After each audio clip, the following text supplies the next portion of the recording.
welcome back to my corner of the internet. I'm Shannon, and today I know it's Vlogmas, but I thought I would do a video about the books I am most looking forward to reading in 2023. I've been hearing about so many good books lately, and I'm just getting so excited for all the new releases. So let's just jump on into it. The first one I cannot wait to read is How to Sell a Haunted House by Grady Hendrix. I've done 3 or 4 book talks on my channel at this point about Grady Hendrix books. I think he's such a fun horror author. He doesn't take himself or his stories too seriously, and I love that. It makes him always a delight to read. So I've already read Horror Store, The Final Girl Support Group, the Southern Book Club's Guide to Slaying Vampires, and now this one will be coming out, I believe, in January. So I'm just going to read you a little blurb about it here. Let me put my glasses on. Your past and your family can haunt you like nothing else. A hilarious and terrifying new novel from the New York Times bestselling author of The Final Girl Support Group. Each childhood home is haunted, and each of us are possessed by our parents. When their parents die at the tail end of the coronavirus pandemic, Louise and Mark Joyner are devastated, but nothing can prepare them for how bad things are about to get. The two siblings are almost totally estranged and couldn't be more different. Now, however, they don't have a choice but to get along. The virus has passed, and both of them are facing bank accounts ravaged by the economic meltdown. Their one asset, their childhood home. They need to get it on the market as soon as possible because they need the money, yet before their parents died, they taped newspaper over the mirrors and nailed the attic door shut. If you go into a house and somebody has their mirrors covered, out you go. That means something bad's been happening in that house.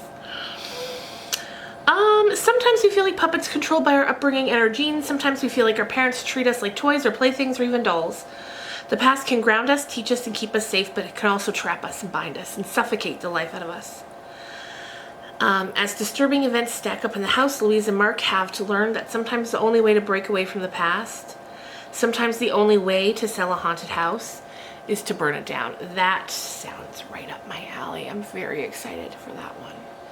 Very excited for that one. Another one. So next we'll talk about, I have a couple of these sitting on my NetGalley shelf to do early reviews for, so I'm very excited for that.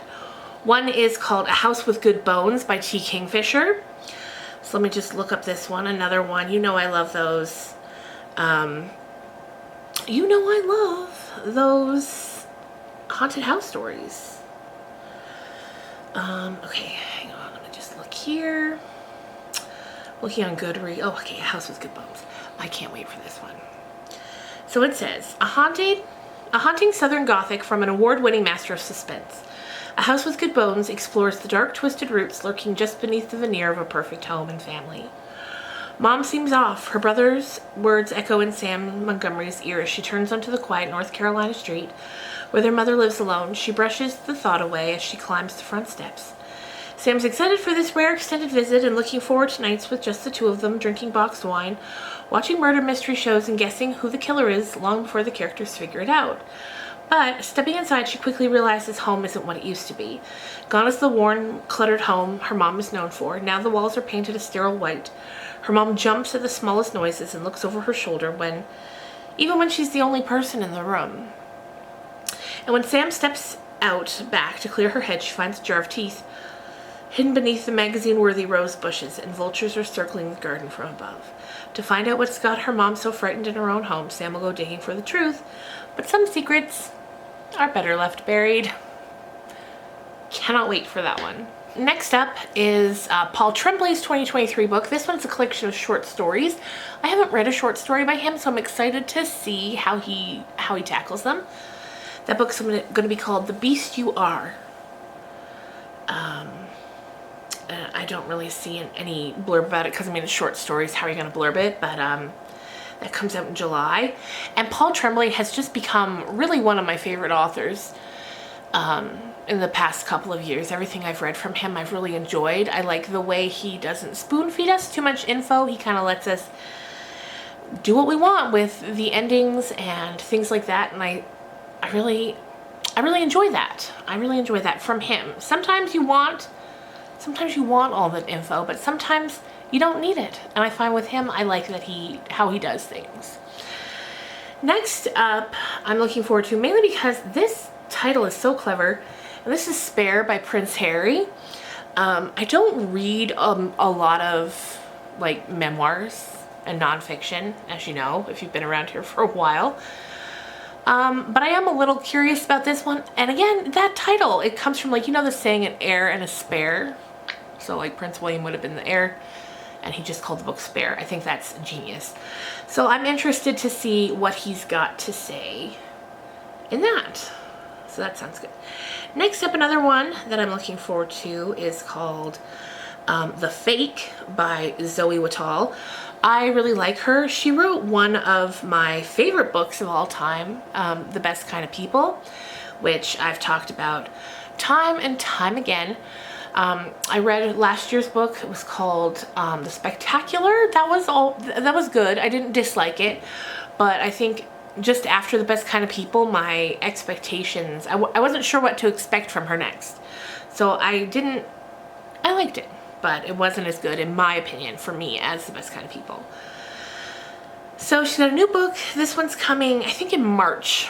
And it says, a con artist can make you feel like the luckiest person on earth just to be in their presence. But when the jig is up, they ghost, and you're left wondering if you ever mattered. After the death of her wife, Shelby feels more alone than ever until she meets Cammy, a charismatic woman unafraid of what anyone else thinks and whose own history of trauma draws Shelby close. When Cammy's fired from her job and admits she is in treatment for kidney cancer, Shelby devotes all of her time to helping Cammy thrive. But Shelby's intuition tells her there are things about Cammy's past that don't add up. Could the realest thing about Cammy be that she's actually a scammer? Gibson is almost 40, fresh from a divorce and deeply depressed. When he meets and falls in love with Cammy, suddenly he's having the best sex of his life with a woman so attractive he's stunned she even glanced his way. And for the first time ever, he feels truly known. This is the kind of desire and passion that musicians have been writing love songs about for centuries. But Gibson's friends are wary of Cammy, and eventually he too has to admit that Cammy's dramatic life can feel a bit over the top. When Shelby and Gibson find out that Cammy's a pathological liar, they struggle to understand what they really want from her. Sometimes they want to help her heal from whatever causes her to invent reality. And sometimes they want revenge, but the biggest question of all is, how honest can Shelby and Gibson be about their own characters? So I think that sounds very interesting. And I can't wait to read it.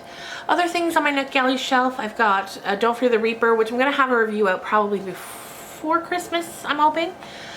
And then I've got a copy of the next book in the You series that the Netflix show is based on. This is, I think, the fourth book, so I'm excited to read that as well, but that'll come in the new year. And then, you know, as always, Stephen King puts books out every year. I'm excited for that, whatever his 2023 offerings are. I've heard that it's going to be a prequel to Pet Sematary, which I think would be really interesting. I look forward to that. Plus, there's just those instant buy authors that usually put books out every year, like Ruth Ware, Lisa Jewell. I'll read whatever they put out in 2023 as well. So yeah, but those are just a few of the ones that I'm really, really looking forward to. And I've read some already and done reviews on this channel for some that come out in 2023 as well, like The Villa, Mothered, those two. If you liked what you heard in the review, definitely add them to your lists as well. Anyway, let me know in the comments down below what's one book you are really, really looking forward to in 2023. Oh, I've also got my own book coming out in 2023. Almost forgot to mention that, but I can't even really mention it because I haven't announced the title yet. But just know, keep an eye out. Anyway, thank you guys so much for watching. I hope you have a fantastic day, and I will see you again tomorrow in a vlog. Bye, guys.